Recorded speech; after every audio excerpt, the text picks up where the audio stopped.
I'd like to open up to the floor and just ask whether this is your first event or your fourth event. And I think, aside from the project team, I think we maybe have one person who's been to all four of our events, and that's Justine Corlo. So I think she deserves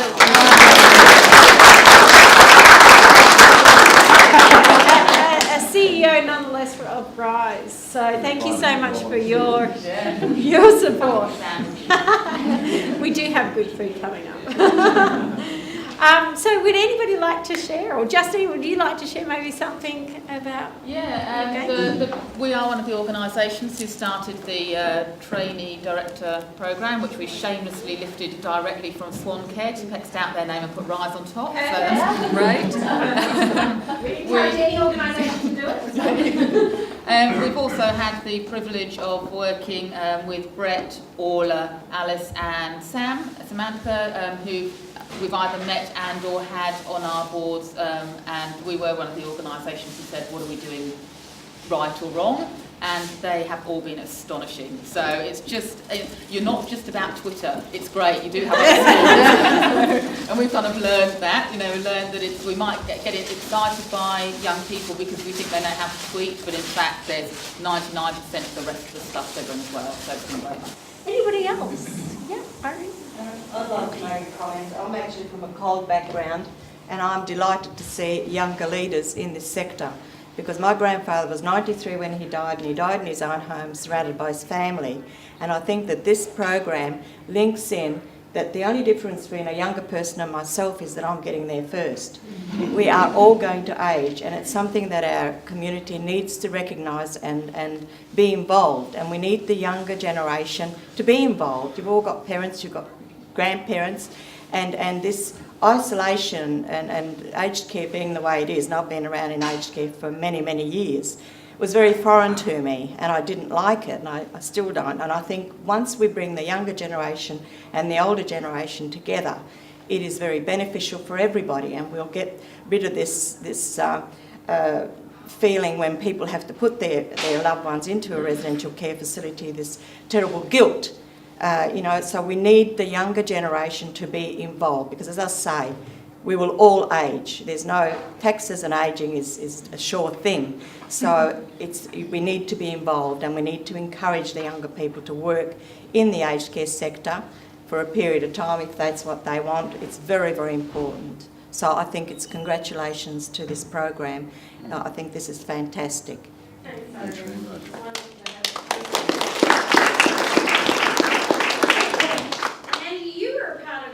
Couple of conversations as well when we first started talking about this project idea. Yes, that's what I wanted to just talk about. I was involved in the very early discussions. I'm the CEO of Hollyoak, which is not in the aged care sector, and I thought, we're not in the aged care sector, so I won't continue on with the project. So I followed it along on its journey. And unfortunately, this is the only session I've been able to attend, just because of conflicting appointments at the same time as the other sessions. And I'm really, it's just fantastic where you've got to. And just talking to one of your board members sitting next to me, the toolkit is an opportunity to sort of bring everything together and showcase everything that's happened. And I think for me, the most important thing for me to take away is that this just doesn't apply to the aged care sector. It has universal application across all sectors, and I think many people can gain a lot, no matter what sector they're in, whether they're a board member, whether they're a leader in the sector, whether they're an employee in another sector, or whether they're an aspiring board member, whether they're young or old or older. So I think, congratulations, it's fantastic. And the other thing we talked about was it's not just a project that ends. The way it's been designed and what we've seen today, it's a project that what's been developed as a result of the project has an ongoing, it's a living, how do I describe it? It will have an ongoing life. It will be on the project, and I think it's sustainable essentially, so I think that's a fantastic achievement. So well done. Thank you.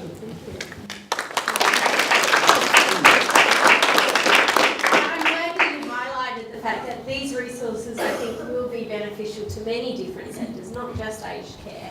And even sectors, I hope that even sectors that we think that aren't really a good fit with young people can really explore what opportunities there are by tapping into the young leaders in our sector, whether they're actually, really passionate about the sector or not. I mean, we had accountants and lawyers and architects, all different young people from all different sectors who maybe not necessarily had a huge interest in aged care, but were able to learn about the sector as part of this project, as well as learn about board governance skills.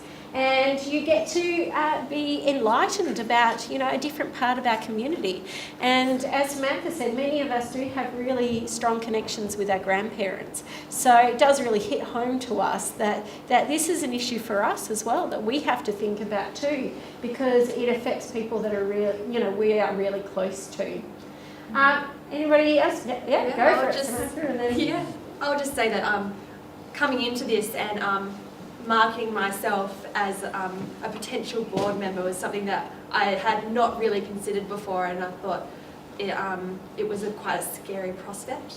But actually meeting CEOs and other board members, they're not actually high and mighty beings that I had built them up in my head. They're actually really, really nice people that are so personable and not scary to actually approach and ask for help from. And also the projects that we've developed are just so diverse, and everyone's opinions and passions, even though they're in different areas of aged care, it's really nice to see everyone come together and help support each other. So it's really nice. Yeah, well done. And Robert? Thank you. My name is Robert Shaw from Smile Community Services, or South Metropolitan Youth Link. I've attended 2 of the unconventions, and the title itself was part of the allure, I guess. I also discovered from the last unconvention how difficult it is for someone in my generation to say anything in 140 characters. I always end up way up there, and how do I get back, sort of thing like that. But my connection to the aged care industry, and more particular to what this project, I guess, really has been about, is that I'm a former nurse myself, although I've been away from that industry for quite some time. But throughout most of my time in Australia, 20 odd years, I've been a career advisor and workforce development sort of consultant, working a lot with schools. And I guess aged care is a non-sexy industry. And I guess one of the real challenges for the sector is to actually, how do you actually, not necessarily turn yourself into a sexy industry, but how do you turn yourself into an industry that can be presented to young people as a very real, intangible career opportunity for the future. Quite recently, I was listening to an ABC radio interview of a gentleman called Bernard Salt, who's one of Australia's most respected demographers. He was actually in WA, and he was driving from Perth up to Meriden to a conference that he was attending at Kalgoorlie. And the key message that he wanted to get across was that, and I don't know that I'll accurately quote him for the actual year, but I think it was 2030, he was actually predicting that more people would be employed in the care sector than would be employed in retail. Now that's quite a big statement when you consider that retail is by far the largest employer in Australia today. And aged care, or care and health, is way down the actual list. But it's a very key message, I think. I think one of the things that this project has done, or is doing, is actually moving the sector towards a more sexy platform sort of thing.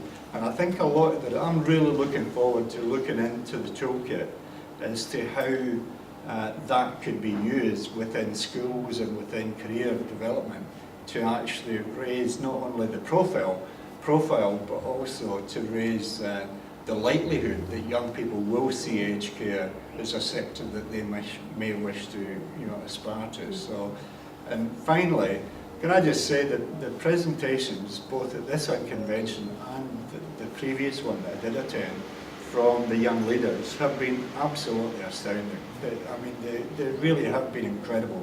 They're an inspiration, I think. So thank you to the programme. Thank you.